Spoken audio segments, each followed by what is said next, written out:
Ya pasti uang saya lah. Bisa Anda buktikan? Ya saya nggak bisa buktikan, saya di sel. Momen hadirin sidang tertawa saat Sambo dicecar soal bukti uang. Kuasa hukum Ricky Rizal menanyakan perihal uang ratusan juta di rekening atas nama Ricky. Pihaknya meminta Ferdi Sambo membuktikan bahwa uang ratusan juta di rekening Ricky adalah milik Sambo.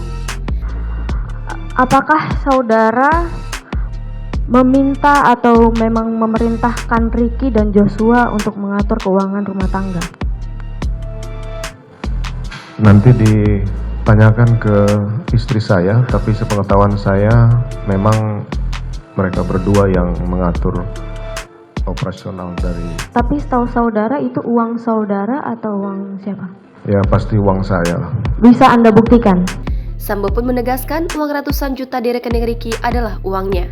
Lalu pengacara Ricky meminta Sambo membuktikan bahwa uang tersebut miliknya. Ya saya nggak bisa buktikan, saya di sel.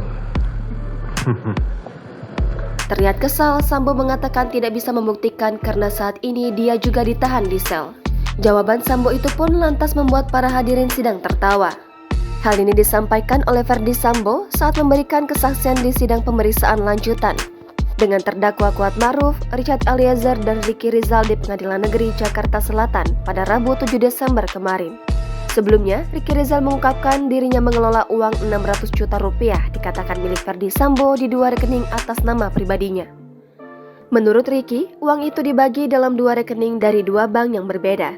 Ia menyebut uang itu untuk operasional di Magelang. Adapun Ricky ditugaskan oleh Ferdi Sambo untuk mengurus anaknya yang tengah menempuh pendidikan di Magelang. Ricky pun menjelaskan bahwa mulanya ia hanya mengelola uang sebesar 400 juta rupiah dalam dua rekening miliknya. Namun, ada tambahan dana 200 juta rupiah yang ia pindahkan ke rekeningnya setelah kematian Yosua. Dalam kasus ini, Sambo dan Putri didakwa melakukan pembunuhan berencana terhadap Yosua bersama dengan Richard Eliezer, Ricky Rizal, dan Kuat Ma'ruf. Dalam dakwaan jaksa, Richard Eliezer menembak Yosua atas perintah mantan Kepala Divisi Propam kala itu, Ferdi Sambo. Peristiwa pembunuhan Yosua disebut terjadi setelah cerita Putri Chandrawati yang mengaku dilecehkan Yosua di Magelang. Kemudian, Ferdi Sambo marah dan merencanakan pembunuhan terhadap Yosua yang melibatkan Richard Eliezer, Ricky Rizal, dan Kuat Ma'ruf. Akhirnya, Yosua tewas di rumah dinas Sambo di Kompleks Polri Duren 3, Jakarta Selatan pada 8 Juli lalu.